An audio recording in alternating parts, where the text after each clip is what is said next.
എത്ര നമുക്ക് സ്നേഹവും സന്തോഷവും ദൈവം തമ്പുരാൻ നൽകിയാലും ആ സമയത്തൊക്കെ നാം പറയുന്ന ഒരു കാര്യമാണ്, ഇത്രയുമേ ഉള്ളോ എന്ന്.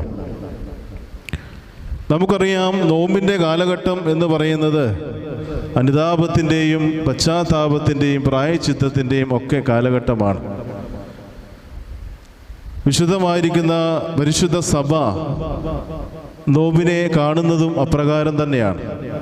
ദൈവസന്നിധിയിൽ പശ്ചാത്താപത്തോടെ പ്രായശ്ചിത്തത്തോടെ വിശുദ്ധമായിരിക്കുന്ന നോമ്പിനെ ഏറ്റുവാങ്ങുമ്പോഴാണ് നമ്മുടെ പാപങ്ങൾ ഒക്കെ മാഞ്ഞ് ദൈവസന്നിധിയിലേക്ക് നാം നോക്കുന്നത്.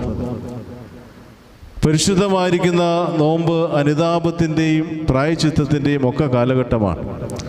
നമുക്കൊക്കെ അറിയാം, ഈ പ്രകൃതിയിലേക്ക് നാം നോക്കിയാൽ നമുക്ക് കാണുവാൻ കഴിയും. എന്താണ് കാണുവാൻ കഴിയുന്നത്?